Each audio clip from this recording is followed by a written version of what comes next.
Globe. What's in store for Globe customers in the coming quarter following this blueprint launch?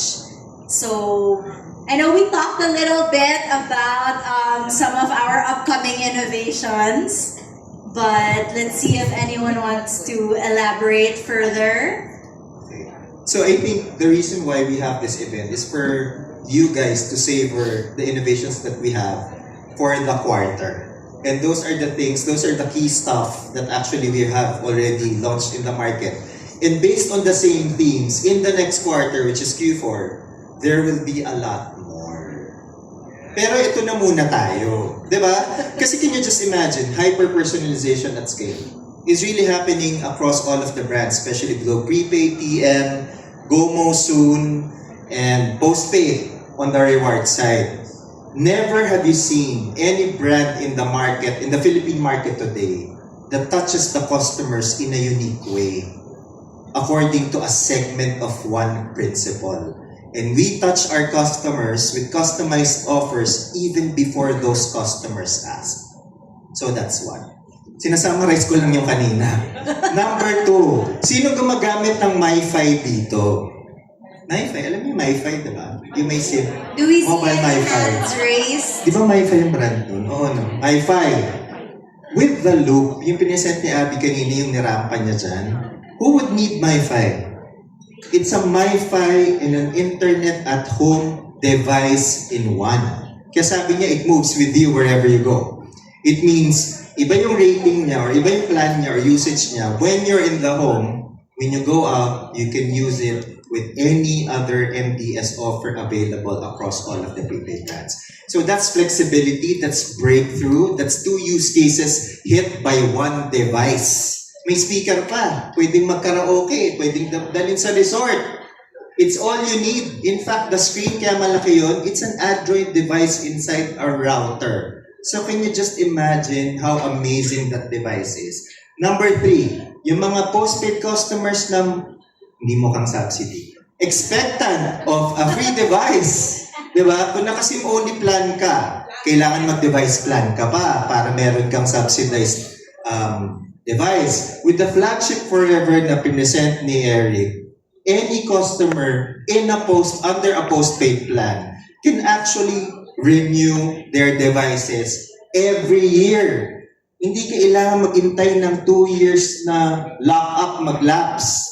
Every year, you will have the newest flagship device. Yun lang, may monthly fees yun. But kapag i-compute nyo yung buong monthly fees nyo in just 1 year, it still comes cheaper than buying a device. So only in postpaid, Globe Postpaid, can you get that kind of an offer? So tatlong breakthroughs na yun. First in the market, first in the world. Ano pa ba? Go Give. Saan ka nakakita na pwede kang mag-give to your advocacies that you love the most by just using your app and using your data? Wala nang conversion into donations. It computes for you. It donates for you. All you have to do is open your app and subscribe and select your favorite advocacy within GoGive. So can you just imagine the ease and usability of that kind of a service that's fit for purpose relative, especially for the Gen Zs of this world. So that's amazing too. We help you enrich your own advocacies in the market. Sino pa ba? Globe One! Sino naka-Globe One dito?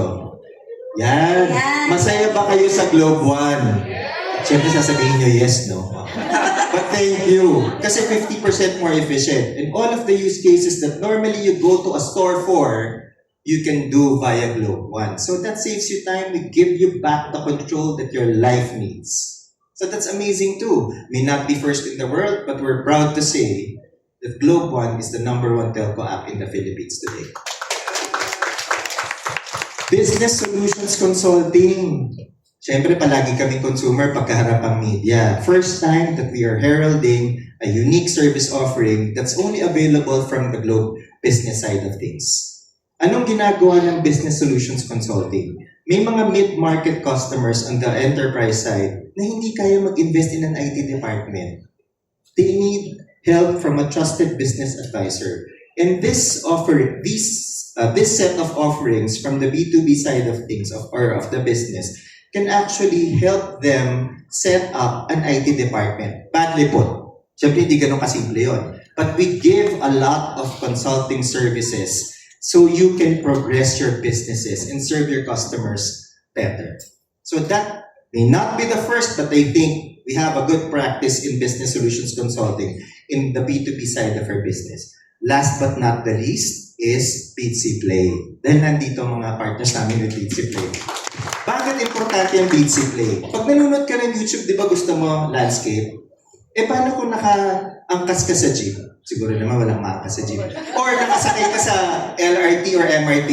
Pwedeng nakawin handset mo. Ito, you just maintain portrait mode and it's one of the few drama applications in the market that's actually optimized for portrait viewing. Sobrang optimized.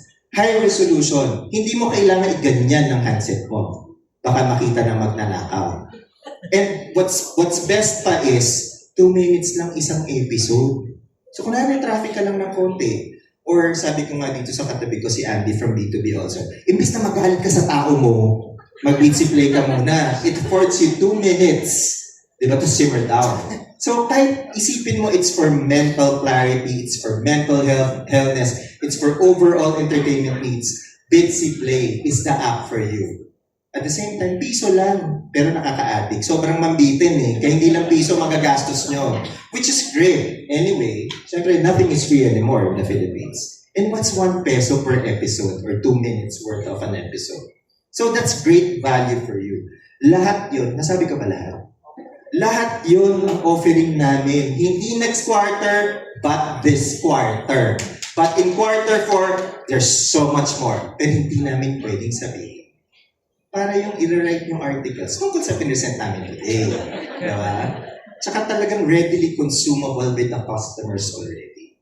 And we're not about deploying or delivering firsts in the market just for the heck of it. Ito talagang everyday innovations that are relevant for the day-to-day of our customers. Hindi lang siya big bang, it's a new technology. We don't care about technology if it doesn't solve the customer pain points. And if it doesn't redound to benefits for the customers, that's useless for us. That's why across all of the presentations you've heard earlier, nothing talked about tech. It talked about a pain point, it talked about a customer benefit, it talked about how we deliver the solutions to solve and deliver those benefits, to solve those problems and deliver those benefits. Nasagot ko ba? Parang ang dami ko sinabi, Yes. no? So, super yes. Very thorough. Okay na ba? Na ano lahat, no? Okay, thank you. Kasi kayo naman nag-present, so sinamarize ko. Highlights. Ang galing, di ba? Very clear